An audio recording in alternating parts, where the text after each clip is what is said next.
हाय guys, ये Shahzad Ahmad and welcome in lecture number 4।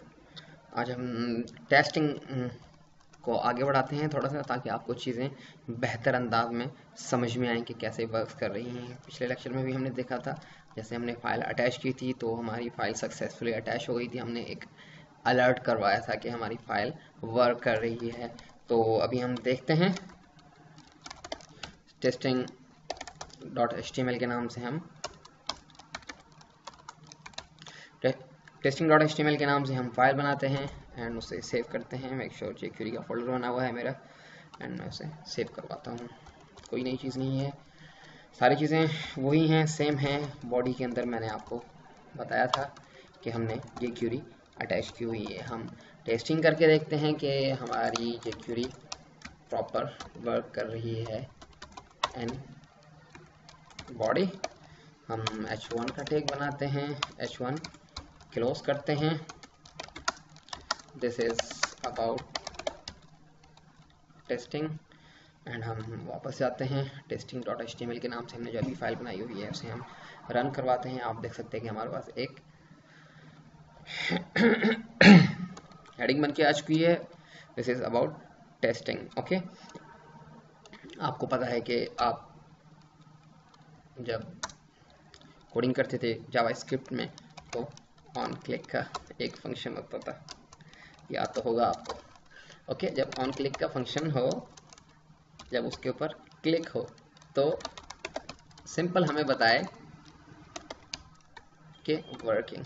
हम जाके वापस जाते हैं, रिफ्रेश करते हैं पेज को, क्लिक करते हैं। आप देख सकते हैं कि आपकी jQuery सक्सेसफुली अटैच भी हो चुकी है और वर्किंग भी हो रही हैं। आप अलर्ट जो है ऐसे भी आप लगा सकते हैं जैसे हम जावास्क्रिप्ट में लगाते हैं। और क्लिक का फंक्शन ये नहीं है कि आप सिर्फ आप जो है वो पैराग्राफ पे लगाएंगे, बटन पे भी क्लिक लगा सकते हैं, या पैराग्राफ पे या डेप पे क्लिक लगा सकते हैं आप, या जो है इमेज पे क्लिक, जैसे रिक्वायरमेंट होगी आप हम फर्दर जैसे ही डीपली जाते जाएंगे हम आपको समझाते जाएंगे। तो ये था हमारा जावास्क्रिप्ट का कोड एंड हम jQuery में जो है वो कैसे हम डिफाइन करते हैं।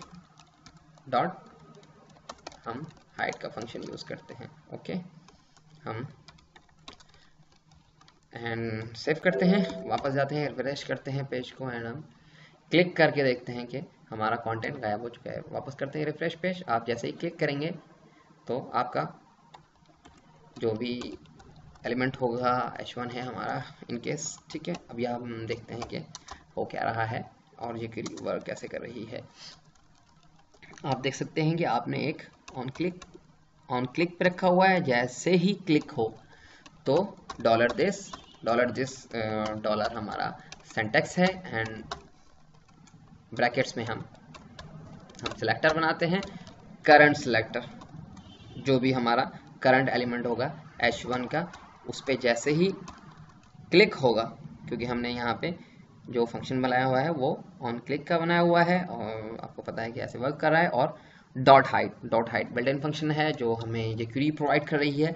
जैसे ही उस पर क्लिक हो तो हाइड हो जाए हमारा h1। आप ऐसे भी कर सकते हैं, या हम देखते हैं कि हम और कैसे कर सकते हैं। सिंपल आप स्क्रिप्ट लिखेंगे एंड स्क्रिप्ट क्लोज करेंगे एंड जैसे ही आप नीचे आएंगे एंड बताएंगे उसको कि h1 है, एलिमेंट सिलेक्टर है, हम एलिमेंट सिलेक्टर बना रहे हैं h1 डॉट, वहाँ पे क्लिक का फंक्शन था ऑन क्लिक, यहाँ पे हम बिल्ट इन फंक्शन यूज़ करने जा रहे हैं jQuery का एंड हम एक इवेंट बना रहे हैं और हम सिंपल अलर्ट करवा रहे हैं वर्किंग। एंड जैसे ही हम देखते हैं आपका वर्किंग अलर्ट आ गया, हम कमेंट करते हैं एंड हाइड का फंक्शन लगाते हैं। तो सेम स्ट्रक्चर हमारा। कंफ्यूज ना होइएगा अगर आपको समझ में नहीं आ रहा, हम जैसे जैसे आगे जाते जाएंगे हम आपको और क्लियरली समझाते जाएंगे। ओके, हम देखते हैं कि आपका वर्क कर रहा है। आप ऐसे भी चीज़ें बना सकते हैं, या आप जो है जैसे आप जावास्क्रिप्ट में बनाते थे चीज़ें। फॉर इंस्टेंस ऑन क्लिक का फंक्शन हो, जैसे ही ऑन क्लिक का फंक्शन हो तो एक फंक्शन चले हाइट का, एंड फिर आपको पता है कि आप पूरा फंक्शन यहाँ डेफिनेशन फंक्शन की यहाँ लिखते थे।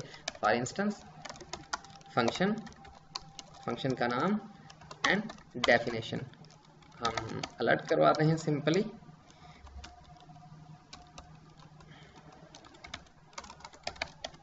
Alert working. तो चीज़ें आप जैसे आप चाहें आप वैसे बना सकते हैं, जैसे आपको इजीली लगे वैसे। जो इससे पहले हमने बनाया था तो वो jQuery का प्योरली सिंटैक्स था ये, ठीक है। आप चीज़ें jQuery की ऐसे मैनेज करेंगे एंड आप कोडिंग ऐसे करेंगे। मुझे सब्सक्राइब करना ना भूलिएगा एंड मुझे कमेंट्स करना ना भूलिएगा, क्योंकि हमें पता चले कि आपको चीज़ें समझ में आ रही हैं और हमें क्या क्या इंप्रूवमेंट करनी चाहिए। Thank you for watching. खुदा हाफिज़।